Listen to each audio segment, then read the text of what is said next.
Welcome, everyone. I'm Dr. John Douillard, and welcome to our podcast where I have the incredible pleasure to introduce Dr. David Frawley, the author of his new book, The Art and Science of Vedic Counseling. We'll post this book on our website. You can see it. I am super excited about this interview. I have a passion for Ayurvedic psychology, and we are all about to talk to the expert in this field. Let me give you a quick and brief intro to Dr. David Frawley. Doctor of Lit is the author of nearly 50 books on related Vedic knowledge and Vedic teachings of Ayurveda, Yoga, Vedanta, Vedic astrology, have been published in more than 20 languages over the past several decades. His most recent title, Art and Science of Vedic Counseling, shows us how to integrate these related disciplines into a comprehensive life guidance approach. Dr. Frawley is the first Western Vedic teacher to receive the prestigious Padma Bhushan Award, which is the third highest civilian award from the President of India for his pioneering work in Vedic education. He is the director of the American Institute of Vedic Studies in Santa Fe, New Mexico, along with his wife, Yogini Shambhavi Devi, which offer the online courses and regular retreats and training programs in various countries.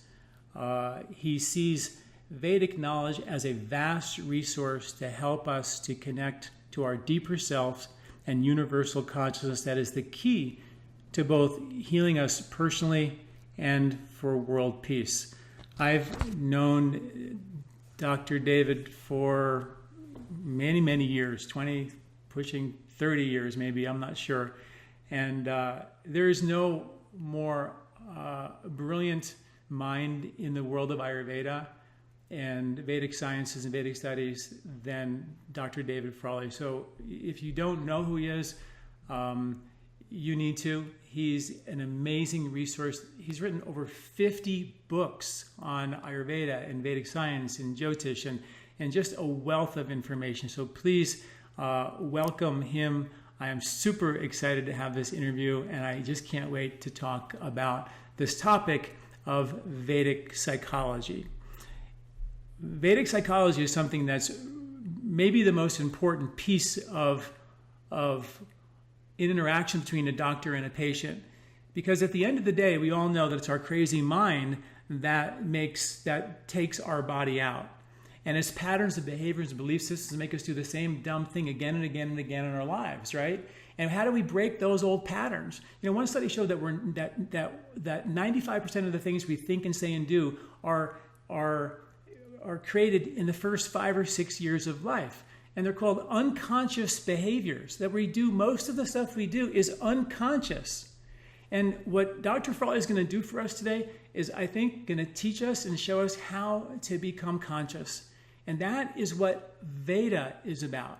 So we are going to talk to the expert about this. And David, welcome. Thank you for making the time in your busy schedule to join me and have this interview. Thank you very, very much for being here. Namaste.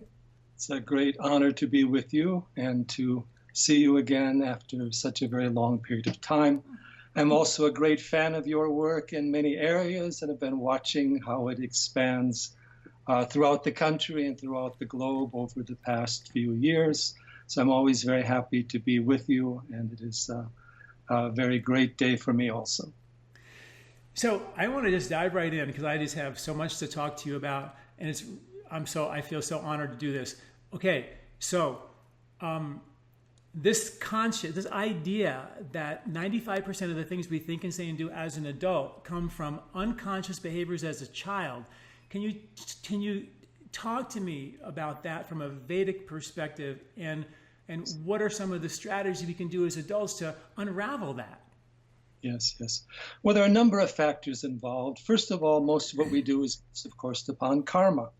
And these karmic forces are set in motion not only earlier in this life, but also in previous lives.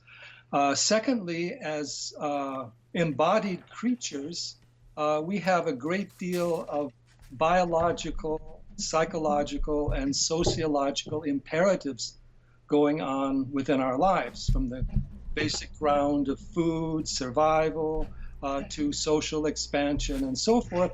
So a lot of our lives are programmed, and a lot of what we are doing is essentially repeating subconscious or unconscious patterns.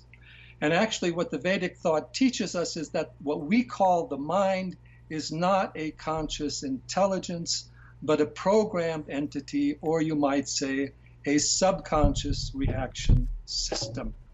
And we could say more specifically that 99% of what our minds do is useless or of no real purpose, and a significant portion of that can be harmful, and that if we are not in control of our awareness, we are usually breeding some sort of psychological pathology: fear, anger, desire, attachment, grief, so many things. So one of the most important facts of our lives is confronting the fact that our minds are covered in a basic state of ignorance or not knowing or compulsion or conditioning that will go on mechanically unless we challenge it, unless we are willing to make changes in how we live. And as you said, a lot of these things start in childhood. They're also through the educational system, so that by the time we are in a position to become aware of them, they have already been deeply set in motion and have many ruts in the road that they easily fall into. So we need first an awakening of intelligence and consciousness that recognizes that unless we are in conscious control of our lives, other forces will rule us, and those other forces will rule us to their advantage, or keeping us in a state in which our deeper potential does not come forth, whether these are biological forces, whether these are forces of advertising, whether these are various social compulsions. We need to be willing to awaken and take control of our lives, and that is what Vedic teachers, Vedic counselors, true yoga teachers help us do: create a conscious awareness, a conscious lifestyle, not because simply we have compulsions from the past, but also because we have great cosmic potentials within us that are not going to unfold unless we give them a field in which they can grow, blossom, and flower. So our lives are a movement from darkness to light. But even though that darkness can be very deep or very difficult to work with in some ways, there is an equal and more powerful light that we can connect to if we learn how to break down these attachments, conditionings, and understand the deeper awareness within us, which is on the other side of what we call the mind. So before we go into how to do that, you glossed over a couple of things there. I'm going to pull you back for a second. One is these impressions that we know it's behavioral patterns of childhood and impressions and marketing and all that. But also there's a lot of science now that's kind of supporting this idea of samskaras, a Vedic concept that we take impressions from past lives into this life. We have good science that shows that impressions from our grandparents and great-parents are actually passed on. They took rabbits and they made them, when they smelled peppermint oil, they would poke them with a poker, and they would get very, very afraid of peppermint oil. And then when the rabbit had babies and the babies grew up, and they were also afraid of peppermint oil, and their babies were afraid of peppermint oil. So and that was proven not only with rabbits, but with people who grew up in the Holocaust and some famines in Norway, I believe it was, showed that these impressions and these traumas are carried 3 generations in our lives, which is sort of the best science can do for these samskaras. And I'd love for you to talk about how those impressions are carried into our life, and also how even the samskaras from a past life perspective are dealt with. I mean, This is not even fair, right? We come in and like it's not even our thing. We're dealing with other people's, issues. How do we deal with that? Well, first of all, we do exist together. Karma is also something that is collective. Life is interdependent. On one level, we have to accept responsibility for ourselves. There are no victims, we could say. At another level, we have to accept some degree of responsibility for others also. The physical body itself has a lot of unconsciousness in it, a lot of which is necessary for its functioning, but then it moves over into taking these patterns of hunger and thirst and desire and fear and projecting them into psychological realms, social patterns as well. Now, we do have certain genetic conditioning. We also have a certain shared awareness or mentality or collective mind with our family and our society, which is also, of course, reinforced through education. But besides this genetic pattern, we also have our own karmic or samskaric pattern at an individual level. Now, that is related to the karma of people around us, but it is also unique to ourselves and carries on certain tendencies, many of them we do not know, some very high, some very low, so that essentially we're living half asleep and we're not aware of who we are, and our society does not give us the tools to wake up. We're living in the dream of our samskaras. We're living in the dream of our individual and collective karma. And we only have a clear awareness at certain times of the day. Otherwise, we fall into daydreaming, compulsion, habit, reactive type behavior. So we have this web of samskaras that we need to deal with. But to do that in the proper way, we have to cultivate a moment-by-moment awareness. And that is very difficult, particularly in our media age of instant stimulation, instant gratification. So it's very important for us to understand this web of karma, what it is, its depth, but also the tools we can have to go beyond it. And a very simple rule, if you can just be aware, observe, and witness what you are doing, that will always give you an option or a possibility for positive change and transformation. Okay, so we're gonna talk about self-awareness and how to actually do that. Except I want to take you back one more time and talk a little bit about karma. You know, there's a lot of misunderstanding about karma, and you know, we think about karmas from the past and karmas that from our childhood. You know, and there's good karma and bad karma. We know that the word karma is action.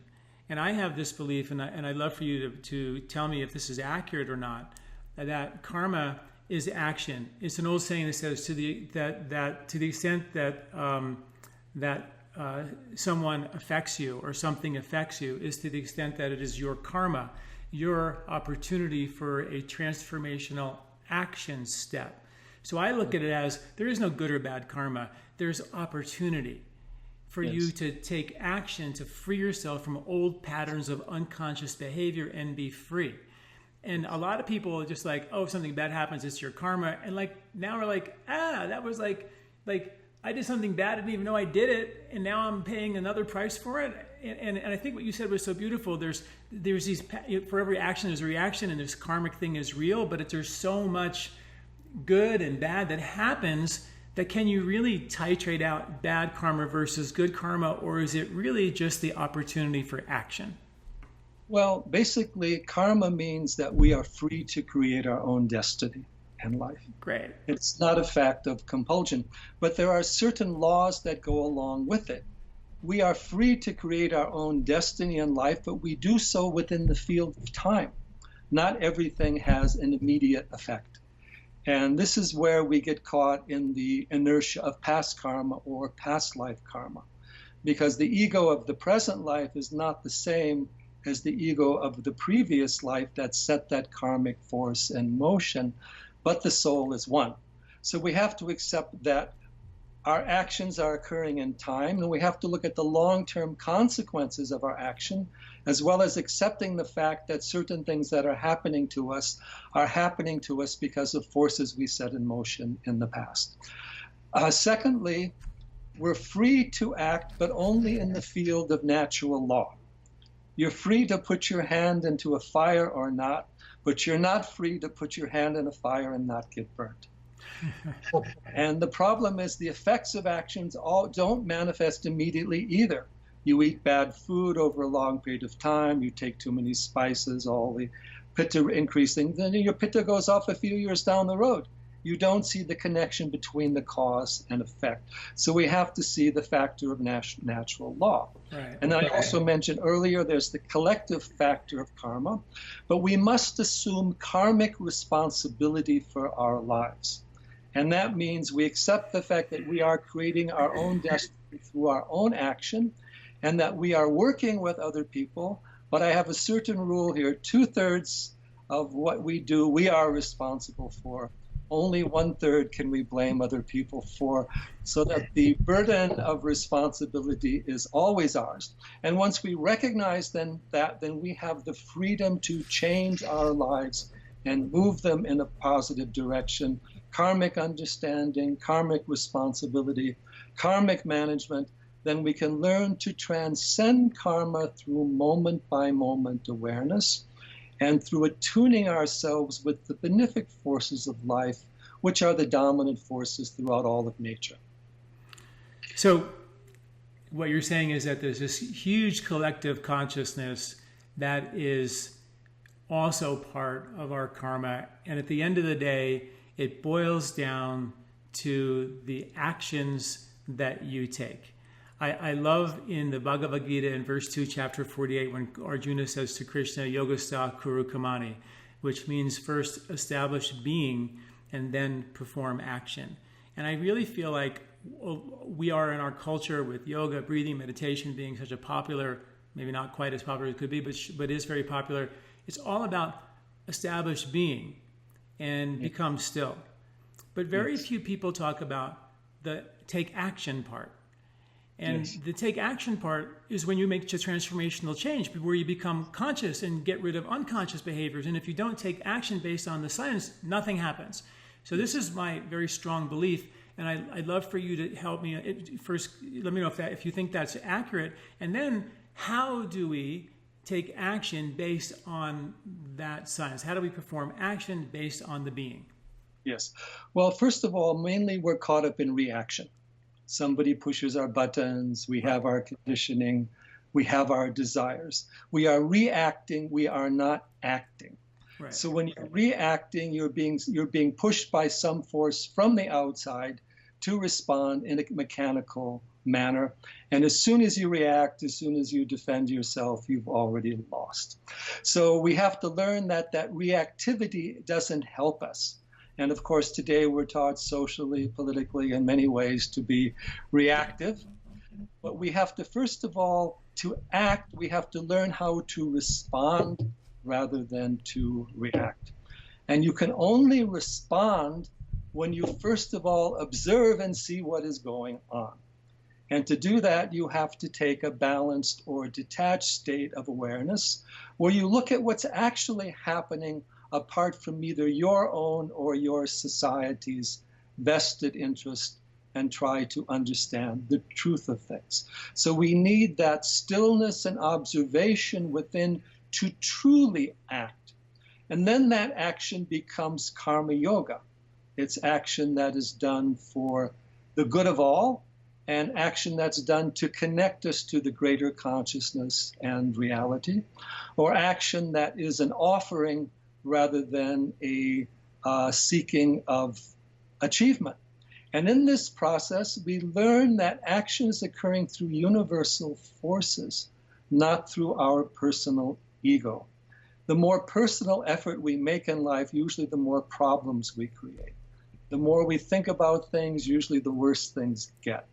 So when we learn to surrender and let go to that awareness, then we discover that there is a higher universal power of action and right way of doing things.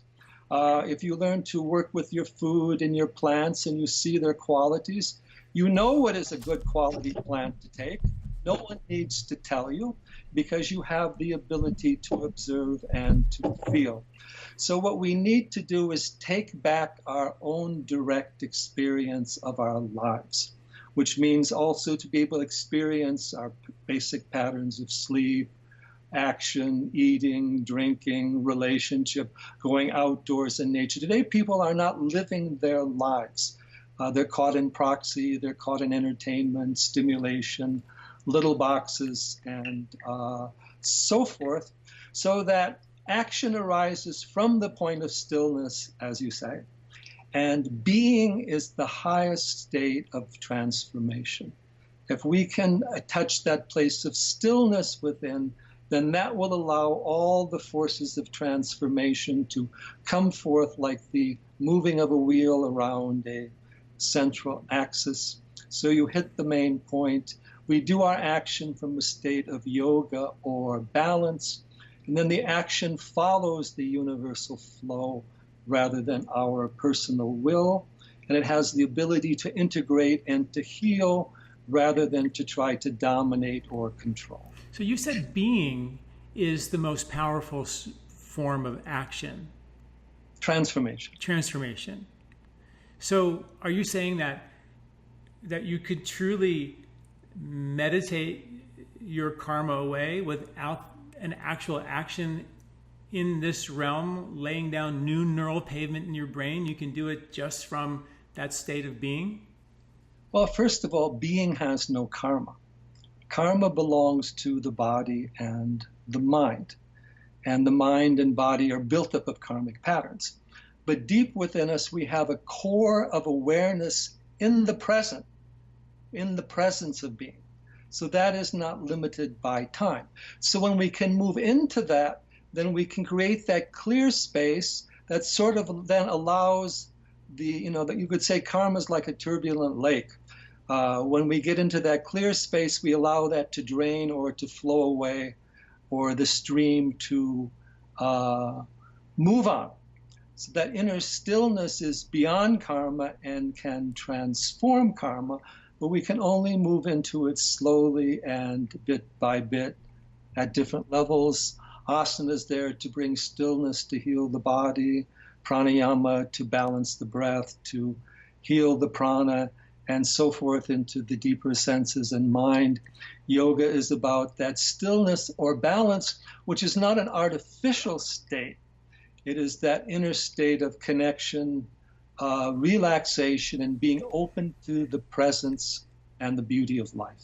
So this is difficult because there was a study that was done where they actually measured two types of giving.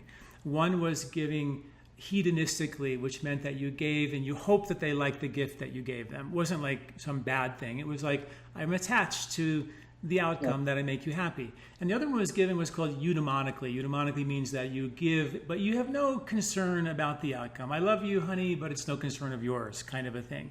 And when they gave eudaimonically with no attachment, it actually had an effect on changing and transforming the DNA. It actually had an impact on the genetic level.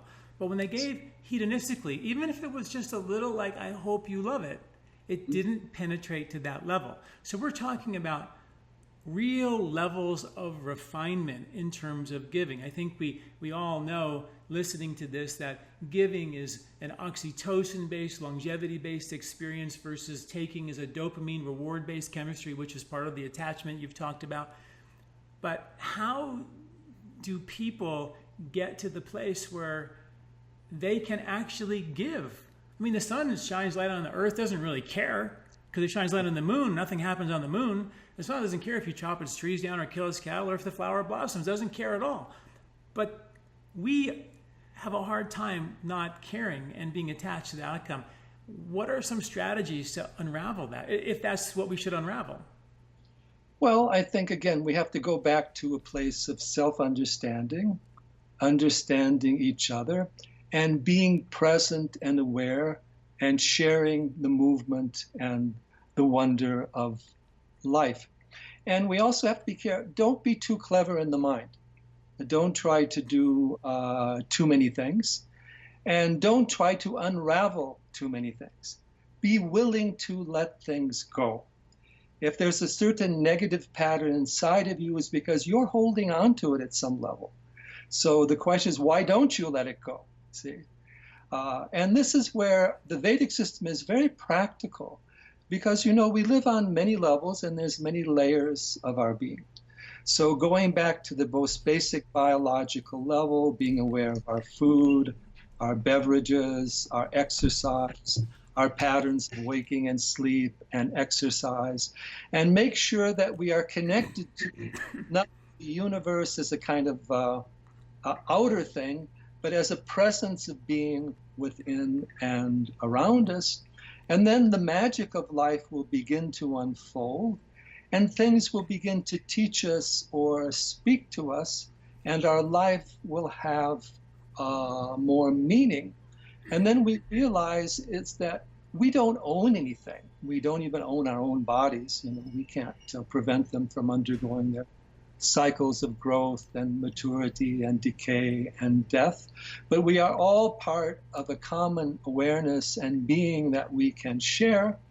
And once we do that, then we open up a new dimension of experience for all of us. If we're all taking, we're all fighting. If we're all giving, there's all abundance. Now, we at the same time need to be practical, understand who we are and what we need, and also understand the notorious and difficult nature of the world in which we live on many levels. But there are many simple things that we can do.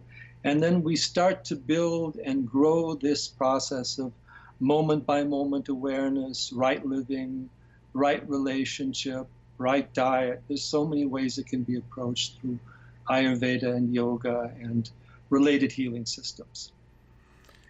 Okay, so you said let it go. That we have to get to the place where in the mind we can, you know, not react and just let it all go.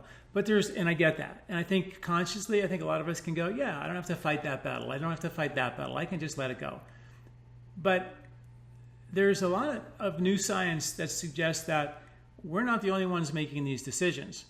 That we have, you know, epigenetic factors, that what we think we become, what we see we become. When we eat our food angry, we impregnate emotions onto those foods. The little microbes, which make up 90% of us, trillions of them, they are very vulnerable, according to the science, to stress, and they hold on to these emotional patterns. And when we eat them, which because they're on the food that we eat, they become our microbiome, and they send messages, emotional messages, to our brain to tell us the world's pretty crazy out there. We've been watching Donald Trump on TV, and my microbes are crazy right now, and I'm eating foods that are impregnated with these microbes, emotionally charged, that are in my gut, telling my brain there's a war on. If I watch CNN and there's wars and disasters, so we're now being. And I guess that's what you know, these. You'll talk about, you know, these global, you know, karmas that are coming in, but that's another piece of the puzzle, that this mind is making decisions based on the foods we eat, and I guess what I'm asking you is about a Saatvik lifestyle, but I'm also asking you, how do we do that? How do people in regular life pull that off? Well, as you say, you see, we have all these compulsions and energies and conditionings that have been inbred within us and that are around us. We also have positive healing energies that are going on in the breath and the food and deep sleep and herbs. There's so many things that we can access. So we have to gradually move the scale and become more aware and understanding. Is that a 2/3, 1/3 thing, like before? We have to recognize that we have the power to change who we are. Yeah. If we change our lifestyle, and if we change the habitual things of our life. If we are conscious of our food and our eating, we're already bringing the healing power of consciousness into that. Then we need a good system of knowledge, and this is where the Vedic system helps us a lot. Ayurveda teaches us the proper qualities of food, herbs, how to combine them, how to eat them, how they relate to our individual constitution physically and psychologically. that knowledge is also essential so that that awareness can have a tool to apply itself at the different levels of our being. And modern science has given us some tools to show how things affect us at a subtle level. But what we must understand is that that subtlest energy is ourselves and the power of our own awareness. And one thing we must remember is that we need a good power of attention, concentration, and focus in order to change our lives. And that's where it's good to be in touch with a good counselor or teacher or healer who can reinforce that inner voice and that inner knowledge and that inner pattern. Otherwise, it's easy to get lost in this ocean of influences around us. And it's also easy to fall into negativity and depression. But we must understand that what allows us to heal and transform is, first of all, the ability not to be taken down by anything. The ability that we always cultivate that sense of the greater purpose, value, good, and truth.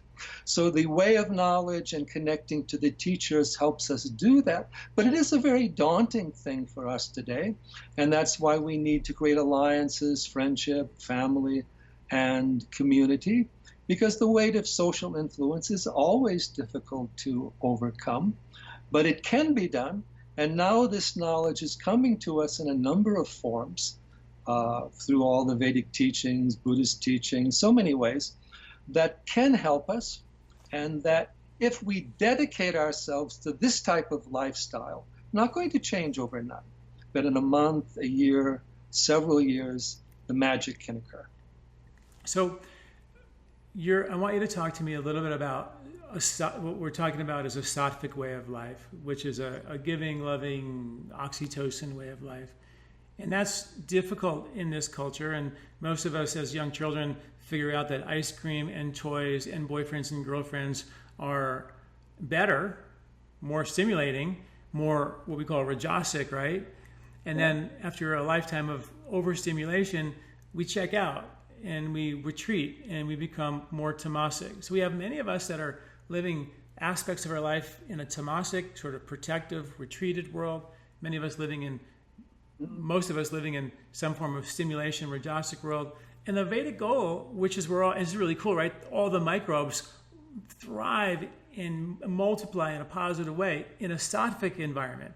This is so cool about Ayurveda. They didn't know about bugs, I don't think, and I'd love you to answer that question too. Do they know about little microbes? But they knew that putting oil on your skin and loving and giving and caring and living a Saatvik life is exactly what the microbes thrive on. And rajasic and tamasic behavior is exactly what takes out our good microbes, which make up 90% of us and do the heavy lifting for everything. So I'd love to hear you talk about Sattva, Rajas, Tamas. How do we navigate all that? And did they know about bugs way back when? Well, they knew of subtle energies, pranic forces, powers of nature, and subtle energies, subtle emotional forces, so that they knew. Whether they regarded them as microbes in the way we do, that's another thing. They also recognized 7 levels of the universe, of which our physical world is only the gross outer 7th factor, and that the inner factors are more important. Now, the important thing to understand today is we're in a stimulation-based society, which, as you say, is Rajasic. But actually, we're having an epidemic of depression today throughout the society. What is the cause of depression is stimulation. It's very simple, because the more you rely on stimulation on the outside, the more you get depressed or limited inwardly. And over time, you need stronger and stronger stimulation to receive the same result, until eventually you burn out on stimulation altogether. So that rajas is very intoxicating at a certain moment, but its long-term effect is to dull us and deplete us, or to take us back to a state of tamas. And here we must learn to be more discriminating and more aware. For example, there is a tremendous beauty in nature. There's a tremendous enjoyment in using your senses in a contemplative manner, rather than just simply watching, very loud and noisy forms of entertainment. Not that all entertainment is necessarily bad. It can have its purpose, but learning the right use of the senses so the senses feel renewed. For example, people today have lost a lot of sensory acuity. You take them out into nature and they aren't sensitive to the subtle colors, the earth tones, the lichen on the rocks, the different patterns of the leaves.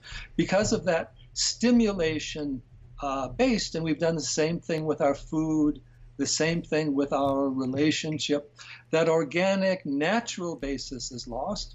And then we've forgotten that there is a deeper spirit, awareness, and unity pervading life and connecting us together, and that we can also move into. They always ask me about children. Take your children out into nature, first of all. Let them experience the prana.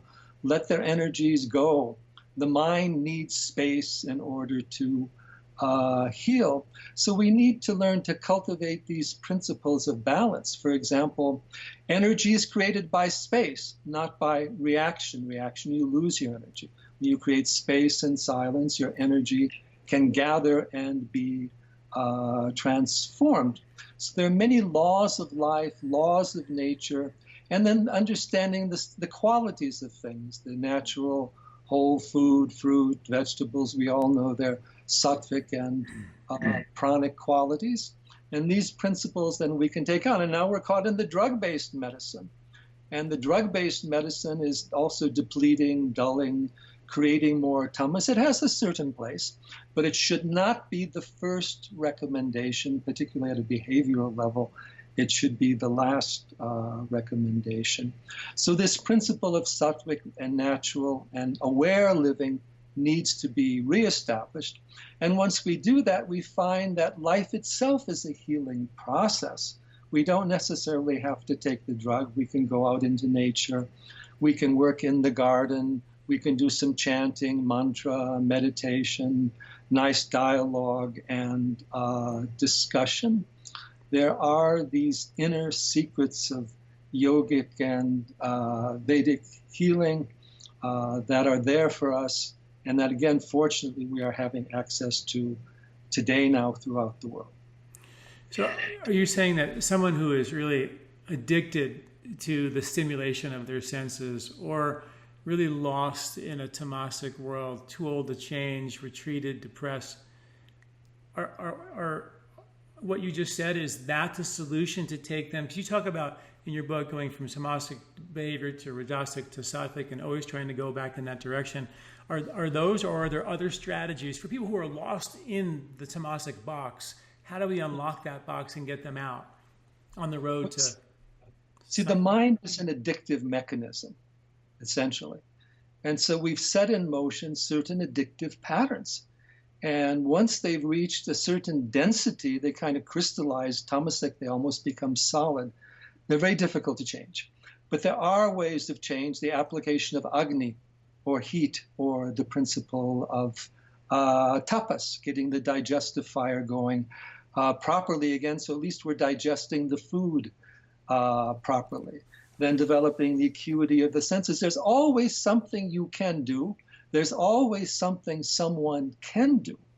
But if behavior is very addictive, then the person may need to be in a different environment or around people of a sattvic nature, or in contact with the healer at a regular basis, once a week, twice a week, or even more, just to reinforce that connection, even if nothing specific may be changed in terms of the prescription. So we have to recognize the importance of that human element, but things can be changed. There are, of course, situations which will be going to be very, very difficult to change, but there is much that can be done, and that spark of transformation can be passed on from one to another. So we need to do the best we can, and gradually, once that fire is started, it reaches a certain threshold, then it will continue of its own. So for everybody listening, Dr. Frawley has a questionnaire in his book. It's a Sattva, kind of emotional body type questionnaire where you can, so Sattva, Rajas, and Tamas questionnaire where you find out exactly in what areas of your life you're Sattvic, in what areas of your life you're Rajasic, in what areas of your life you're Tamasic. And would it be good for people to use that and go, okay, if I'm Tamasic around money, or I'm Tamasic around this aspect of health, would that be where they could start? You can, okay, now I've identified the problem. I am Tamasic in this area. Maybe we deal with the Rajasic tendencies later, but start with the Tamasic tendencies. Would that be a good place for folks to start? Absolutely, but they should start wherever they can, okay, whatever behavioral changes that they can make, and understanding you're not helping yourself by remaining in a tamasic or addictive phase. And to move out of tamas, of course, you do need action or rajas, but we need creative action in life. We need to do things more independently. We can't just go out and see a movie or go over to a restaurant somewhere. We need to go out and create our own experience. We need to cook our own food. We need to reclaim our own life experience. Tamas means you're not living your own life. Somebody else is. Your program, some pattern is going on, some conditioning from the society. Learn to live your own life again. Be aware of your breath. Be aware of your senses. Understand who you are. Relate to people directly, and learn to understand that they're behind this veil of darkness, depression, and stress. There is tremendous beauty, wonder, light, and joy in life that you can connect to if you simply take a little effort. If you could take 1 hour a day for a year, definitely major changes can occur, but you have to be willing to make that effort, not as a kind of personal assertion, but a faith in life and a willingness to work with the factors of your life in a positive way. You can change your inclination. You can start drinking herbs. You can take your food differently. You can do yoga as an exercise. You can take a retreat out in nature. You can did the panchakarma therapy. Do something new and different that awakens your own healing power and connects you with this deeper wisdom of life. Not that difficult, but it has to be done consistently, and find a mentor, a guide, a counselor to connect with on a regular basis to reinforce that. Thus, the idea of having a Vedic counselor, someone who can actually guide you and hold your hand through this transformational process, is really important. I want to also say that I want to remind the listeners that when you listen to Dr. Frawley, he says some amazing things, like sort of like off the cuff. And I just want to teach us how to listen to you, which is to really kind of listen to every single word, because some of the stuff you say is so profound. Some of the stuff is sort of like, we've heard and it's good and it's wonderful, but some of the stuff you're saying is so profound, and I want to just keep stopping you and go into that. But I just want to remind people, how if you don't know Dr. Frawley like I do, and a lot of my listeners don't know you, and I'm so happy to introduce them, you have to listen really carefully, and you have to hear every word, because he's so brilliant. And I'm going to try to dive in a little deeper in some of these areas. Like you mentioned nature a lot lately in the last 5 minutes. There's a study I just wrote an article about a study that showed that people who live around more greenery live significantly longer. It extends life. We know that nature is an ojas builder.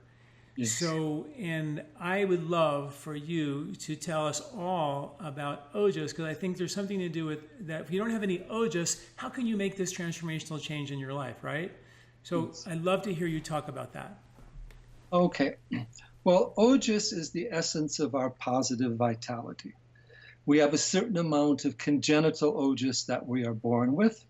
We also have a certain amount of ojas that we can derive from the food.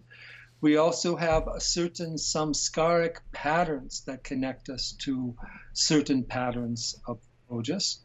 And ojas is also pervading nature as this inner sense of strength.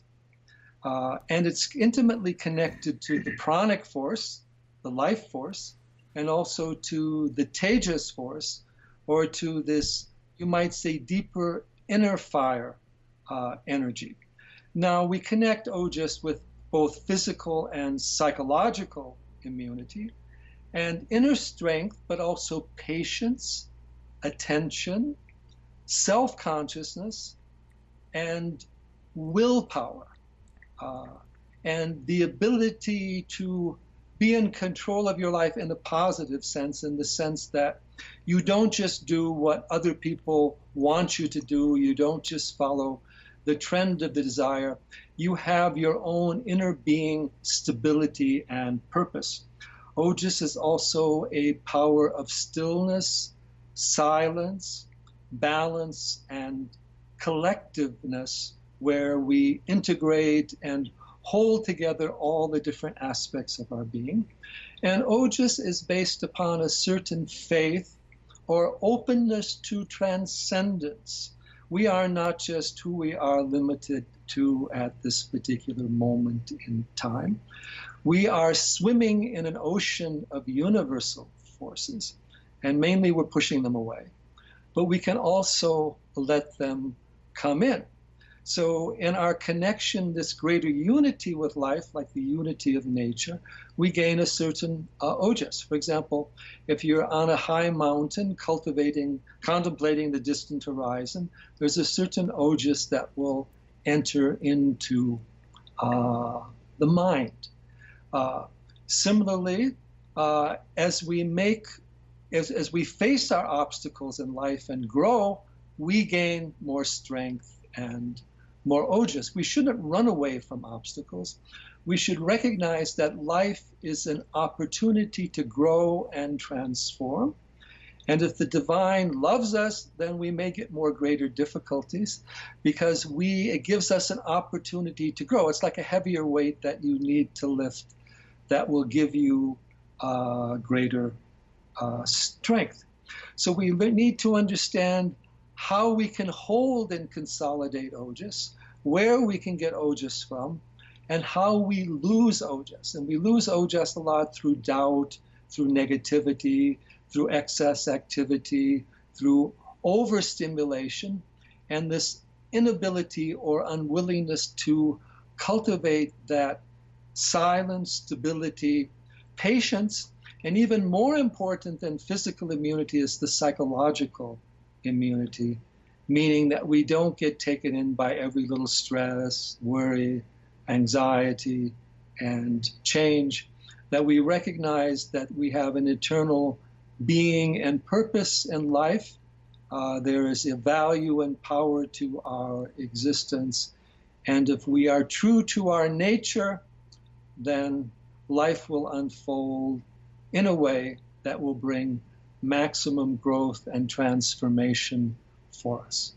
So if is ojas the thing, if we could create and build more of it, would that be the platform from which we can make this transformational change? Yeah, well, help in a very positive way, because first of all, you need to develop the ojas from the food and the herbs if you're depleted. Okay. Right. That was my next question, which is how do we pump it up? Like, what are some of the top 5 strategies to bring that ojas back? I think our culture is sort of ojas depleted, you'd say, right? Overstimulated, overworked, overexhausted. So how do people bring that back to build that reserve? Well, first of all, proper deep sleep. And that requires a certain relaxation and letting go of the mind. Right. In deep sleep, the ojas is renewed. Now, then, of course, is the proper nutrition. And you're an expert on that, and you have taught that in various ways. I don't need to say so much about that. But in Ayurveda, we have ojas-increasing herbs and ojas-increasing food. And these are very necessary things to have in our diet, so we don't then run after the heavier proteins, carbohydrates, fats, oils, and meat. We also have the role of the oil massage for building in the ojas as well. And then once you begin to develop that ojas as a material factor, also the beverages, then you can pump it up through pranayama. If you don't have that ojas, sometimes the pranayama is going to disturb you. You can build that up, and then to cultivate a power of attention. See, that is like the ojas or the steadiness of the mind. So we start at the physical level because that's where we depleted, and then we work to the subtler levels. And Ayurveda has all these Chavanprash, Ashwagandha, Shatavari, and then it has all the special tylams and gritams, etc. There's a lot of very special and complex formulas. We won't have the time to talk about them here, but as an Ayurvedic doctor, there's certain recommendations you can make of highly potentized and ojas increasing energy. But the Agni has to be good for the ojas to develop, so that has to be strengthened with that. And an ojas increasing attitude, which is to conserve in a positive way, not to deplete ourselves, not to unnecessarily throw ourselves away. Don't give your attention away for nothing. If there's something worthwhile seeing and learning, please do. But your power of attention is the greatest, most important, valuable thing that you have. So please use it in a positive way and develop patience in life. We live in an instantaneous culture, but things don't grow instantaneously. You have to learn to cultivate the garden, which means to cultivate the soil and to make sure you have the ground of your being prepared and the ground of your lifestyle. And then so many things can grow out of that. So that's why we emphasize the basics of life, patterns of waking and sleep, patterns of exercise, food and beverages. We take so many negative beverages. There are many beverages, tulsi, there are many things that you can take to increase your awareness. There's even certain types of tea. There are many ways of increasing what we call the essence of ojas, which we call soma. And of course, I have a whole book on soma, that's another matter. But the soma is the positive secretion of the tarpa kapha in the brain, which is the result of having ojas. What happens is we're seeking outer stimulation because that inner tarpa kapha, or that inner bliss power, contentment power, chemical power within our brains is not functioning there. And it's not functioning because it doesn't have the food, the sensory impressions, or the positive relationships to support it. So we need to learn how to do that.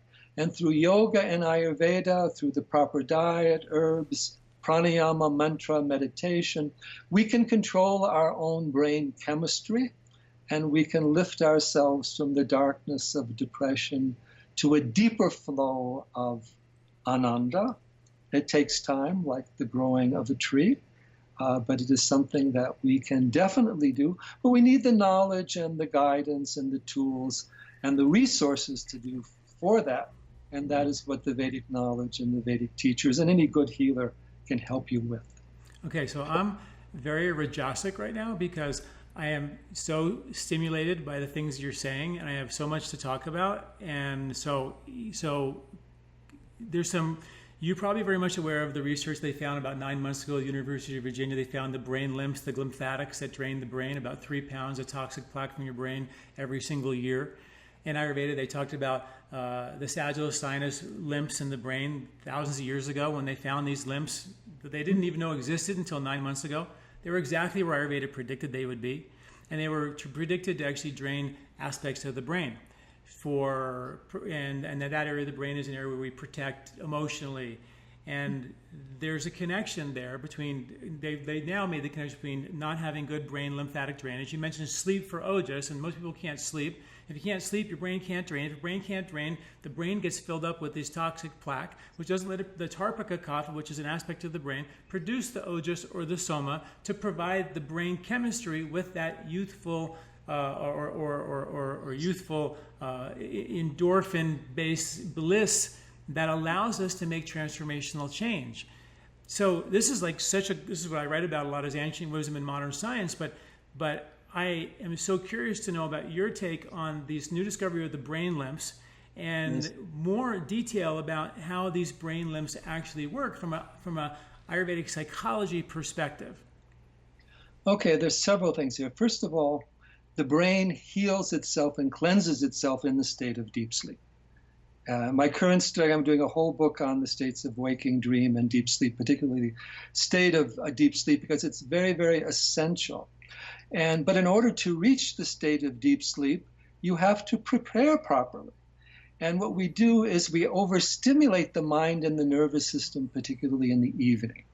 So it's very important to shut the technology down at least 2 hours before you go to sleep. Have some natural beverages that help you with the sleep, some oil massage, some meditation, some relaxing pranayama and mantra, because that is the key to your renewal, not the workout you do during the day. The workout you do during the day is very important. Then in the Vedic system, the second part is we have an understanding of the channels or the nadis. And of course, the most important is the balance between the solar and the lunar, or the right and the left nadi forces, which actually become reversed then inside the brain. And there are other nadis connected to the different orifices of the senses and the chakras. And make sure that the flow through the nadis is going on. If there's a positive flow through the nadis, it will then accrue through the srota systems or the physiological systems, the lymphatics, and so forth. So the nadis are pranic flows. So here is where pranayama is a very important factor for cleansing the brain and even offering up. In fact, sometimes we have the students, patients, visualize the fire of prana in the heart. On inhalation, you can offer all the toxic emotions into that fire for transformation. On exhalation, you can let all the positive transformed energies come forth. Through the prana, and there's a whole science of prana through the 5 pranas, we can then learn how to keep those pranic flows. And when those pranic flows are moving, then the brain will drain. There's also these great herbs like the calamus and the pipali and the haritaki and certain semi-stimulants to the brain that help quite a bit. There's certain asanas, even headstands, shoulder stand, that can be done. There are many things we can do to protect the brain, to care for the brain, and to make sure that we have proper rest and relaxation. If you're not relaxed, you're holding toxin somewhere. That stress is a toxin. So that relaxation and letting go, not only of the body, but also at the level of the emotions. And every night before you go to sleep, let the world go. It's going to be there again in the morning when you get up. You don't have to worry it's going to disappear overnight. But give yourself the ability to have that rest. And also we need to recognize that sleep is a doorway to the inner worlds also, and even to the higher consciousness. So that we need to give ourselves that proper understanding. And then it's very also important how we get up in the morning, having positive impressions, setting in motion positive thoughts and actions immediately, even certain times of renewal like the Brahma Muhurta or the time immediately before the dawn. If we get up in stress and run out and deal with our material things, or at least catch up with our email and everything, and then a few hours later decide to relax and get going and do something positive, it's too late. As I tell people, at that point, the train has already left the station. You're already gone a certain path. So managing our time, our biological rhythms, our lifestyle, and our pranic flows, which are all connected, are very important, and yoga and Ayurveda has many tools for helping us to do this. So we're running low on time, and I have 2 more questions, many more actually. I want you to expound on the idea that rasa, which is a word that is used in Ayurveda for things like taste, for the emotions, and it also is for lymphatic flow. And there's a lot of research that I'm writing about lymph these days, and the brain lymph, and all these benefits of the lymph. They're just beginning to discover, and how Ayurveda knew so much about the lymph and the rasa. And rasayana is the study of longevity. So can you connect for me the dots between taste, the emotions, and the lymph, all rasa, and how that relates to transformational change from an Ayurvedic psychology point of view? Right. Well, first of all, rasa is, of course, the essence or the juice. And the lymphatics is the essence of the food, the essence of the beverages even more so.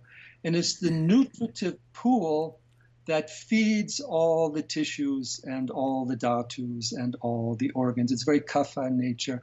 It's very much like the mother that takes care of you.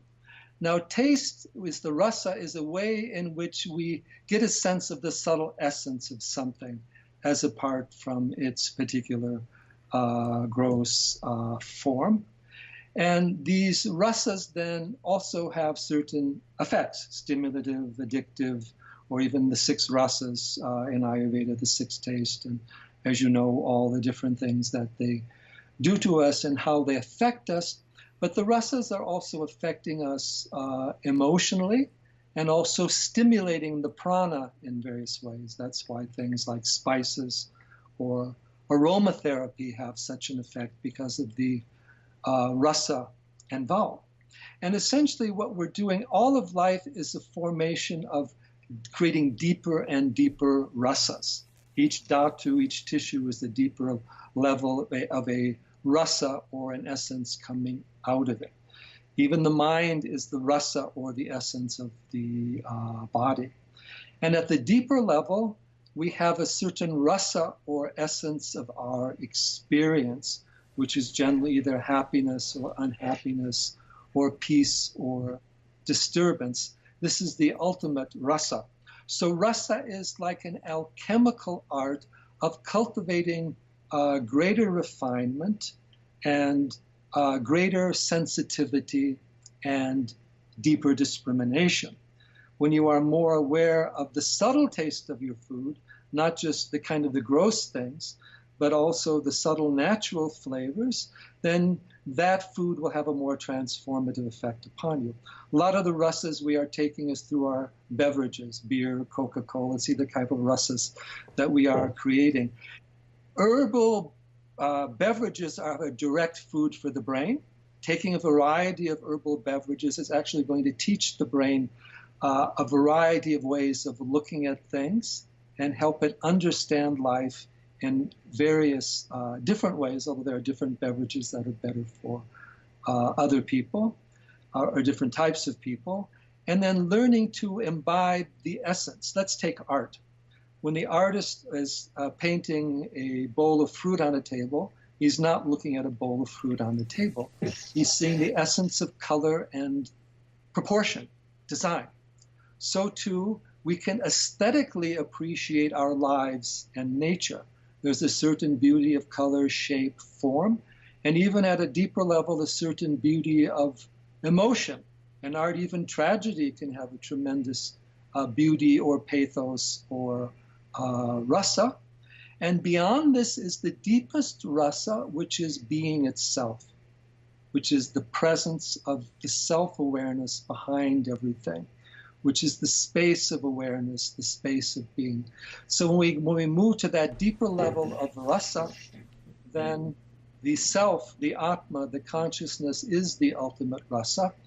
And they say we enter that through the mantra, and particularly through Om. Essence of the human being is speech. Essence of speech is mantra. Essence of mantra is Om.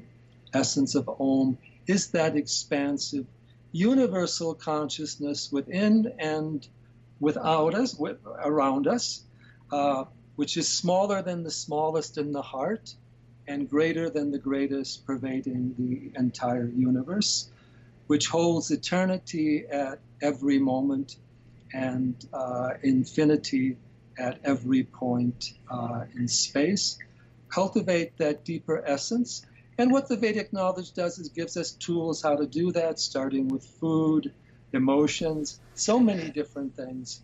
There's a whole science and art of rasa, alchemy, you can also call it, ananda, learning to extract the deeper meaning of peace and beauty and harmony from our experience, rather than just being caught in the outer shell of the pain and the stress and the suffering. It's such a beautiful science that the food that we eat is really the beginning of the experience of rasa, and it's taken through this journey through the body till it becomes ojas and ultimately consciousness, and then it all comes back to the self. I have one other question about that. You mentioned, and this is a question a lot of people have, it's about meat. In the Rig Veda, there's over 100 and some odd references for eating meat, and in many of the Ayurvedic major texts, there's references for eating meat. We know that it talks about Saatvik meats and non-Saatvik meats and things like that. Veda, I'm curious to know, is Veda a non-vegetarian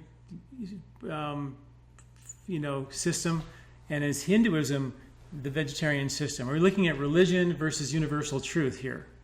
This is a complex question, but first of all, as someone who studied the Vedas in the original Sanskrit for more than 40 years, there's almost no reference to meat eating in the Vedic Samhita of the Rig Veda. Really? Yes, there's none. There's the use of ghee, there's the use of honey, there's the use of... But what we have certain rituals in which meat is part of the rituals. Right. And there are also rituals without the eating of meat. You have to understand that the knowledge is for everybody. And the rule is for people that meat eating is fine at a certain level, certain levels of society, kshatriya. But for spiritual practices, it's generally recommended to reduce it. Now in Ayurveda, if you read the chapter on Rasayana, and particularly the Achara Rasayana, along with the whole Rasayana is based upon ahimsa, the rishi diet, and what is essentially a vegetarian diet. Now, meat can be part of a healthy diet. I'm not saying that is the case, not the case, but at the same time, it's not necessary, and we do not need so much of it. Right. And today, I think to a great extent that we can move beyond it. But Ayurveda is for everybody, so if people want to eat meat, Ayurveda will explain the qualities of meat. There are certain health conditions where meat can be very helpful, if almost essential, particularly for very depleted Vata dosha. Right. We should never look at life with dogma, saying that absolute yes, absolute no. We have to understand the relevance and the importance of all things and their proper usage. So the monks generally had to follow a vegetarian diet, unless vegetarian food was not available. And for certain sadhanas, a vegetarian diet was recommended. But you were never excommunicated by eating of meat. And there are also different traditions. There were certain Shakta traditions where meat eating was part of the tradition. When that was the case, it was done as a sacred offering, not just simply as your local steakhouse enjoyment and parties. Right. And it depended on certain societies. For example, in India today, people in the Himalayas and the east of the country still take goats and animals and all of that, but it's also part of their culture and part of the food types that grow best for them. I always tell people, petty moralism will always defeat you, so we're not encouraging that, but we do want to promote vegetarianism, or at least a reduction of meat consumption. Meat as medicine under certain circumstances can be okay, or meat as necessity relative to a certain culture that you may have, or the Tibetans, for example, living at a certain altitude and all of that. So I'm not saying be moralistic about it, but the overall emphasis on ahimsa and the overall emphasis on reduction of harm and unnecessary use of resources is important. And that's where, America pioneered the beef diet for the world, because we had the Great Plains and the buffalo to wipe out and all that land. Today we're in an ecological age that we have to be aware and be considerate about. But Ayurveda has always said that Saatvik living is necessary for true mental health and psychological well-being, and a vegetarian diet is an aid in the Saatvik living. At the same time, you don't want to be a fanatic vegetarian that becomes rajasic in their minds and judgmental of other people. And we have to understand the different food types and their application. And we have to let people grow and discover rather than fact. I don't believe in this list of this is right and that is wrong, this is good and that is bad. Rather, we help people learn how to adapt and adjust and understand the energies of their lives in an experiential way. And then they will cultivate a rasa that will take them naturally in a sattvic direction, rather than having a controlling mind trying to impose some value from the outside without understanding the essence from within. Yes, it's as we become better digesters, as we become less stressed by living Ayurvedic principles and lifestyle, the diet will change naturally. People will aspire to less meat and more sattvic lifestyle and a sattvic food. And that's exactly what I teach. And unfortunately, we do see a lot of people who are so depleted, who are rigid vegetarians, who have, in a way, lost their way and have dogma on that side of the equation. And of course, we have plenty of dogma on the other side of the equation as well, the meat eating side. It's just like, I love how you put it. It's so beautiful. We just have to erase the dogma. And for example, you have to have the proper vegetarian diet. Right. Not just eating raw foods in the winter. Right. That's not appropriate. You have to do it intelligently. Right.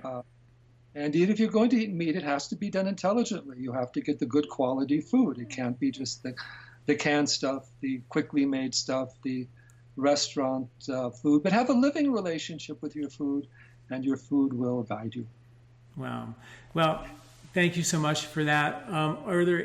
We've pretty much run out of time, a little over time. Is there anything else you would like to say that we didn't cover in reference to your book? I think the book is really, really great.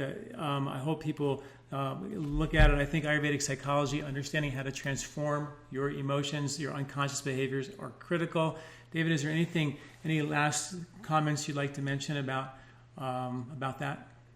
Well, it's a very vast book that covers a number of topics, including good counseling skills for Vedic people. It also includes the counseling and the psychological aspect of yoga.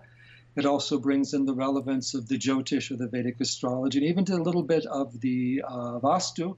So even though the Ayurvedic psychology is, we might say, the most important part or the dominant part, it's weaving in counseling and the other Vedic disciplines together, because it's all about counseling and lifestyle. And each of these disciplines contributes something. Jyotish helps you understand the karma. Vastu helps you understand the architecture of your lives. Yoga psychology and Ayurvedic psychology are pretty much the same.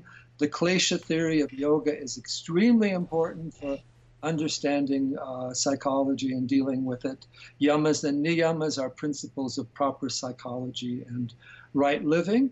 And it's not just a question of longevity. Rasayana, Medya Rasayana is bringing back a greater quality and creativity into our lives. And as many of us are getting older, that is what we need to do, not just simply live longer, but also awaken that deeper rasa and that ability to connect to the greater universal awareness, where we can feel that greater wholeness of life. Wonderful. How can people find you? I know we mentioned in the beginning you do a lot of workshops, you have many online courses. How can people find out more about that? Well, simple social media. We have a website, which is very simple, Veda, V-E-D-A, but vedanet.com. We have all kinds of things on that. I have a Dr. David Frawley Facebook that has things up. And we have our other types of accounts. My wife, Yogini Shambhavi, also has her own account. So I would say starting with the website, you can then also connect and have the itineraries, activities. We do also activities in Europe. We do take people to India and do things there. If you want to experience India in a more authentic way, we have a retreat in Santa Fe in August this year. Santa Fe is a beautiful place for that. And we have various things off and on through the year. So these are usual ways to connect. And of course, we look forward to sharing with all who are receptive. And we also encourage everyone to study deeply, learn the teachings, but also teach, practice, become a healer. And part of the art and science of Vedic counseling is we want a profession. We want to create these new Vedic professions, much like the old village pundit that they used to have, or even have in some places in India today. We need these professions of conscious, yogic healers, counselors, guides, coaches, however you want to put that in a modern nomenclature, because that is the essence for healing ourselves, for healing our planet, for helping us move beyond this ecological crisis and moving beyond these horrible social barriers that we still have. And moving, the technology is good. It helps us communicate, but we have to know how to turn the technology off. The drug-based medicine is great for very acute things. The surgery is wonderful for so many things. But we also have to let life be the healing force, and the drug should come last, not first, particularly for behavioral problems and for children. Well, Dr. David Frawley, Vamadeva, my very, very good friend, and I am super grateful for you, for your knowledge, your wisdom. Thank you for taking the time and sharing your wisdom with us. I deeply, deeply thank you. I hope to see you soon and hope to have you back. Very much appreciate your knowledge and taking the time to come. Thank you very much. Well, it's great to be with you, and you evoke that in the people around you, not only me. You also evoke that healing energy and wisdom in your patients and through others with your work. So this has been a dialogue and a joint experience, and I've learned a lot from you also. Namaste. Namaste. Hi, did you like this video? Do you like our content here at LifeSpa? You can subscribe to our YouTube channel at youtube.com/John Douillard right here and get this valuable content every week in your inbox. This recording is brought to you by LifeSpa, where ancient Ayurvedic wisdom meets modern science. Get access to free health video newsletters by Dr. John at lifespa.com. These statements have not been evaluated by the FDA. These products are not intended to diagnose, treat, cure, or prevent any disease.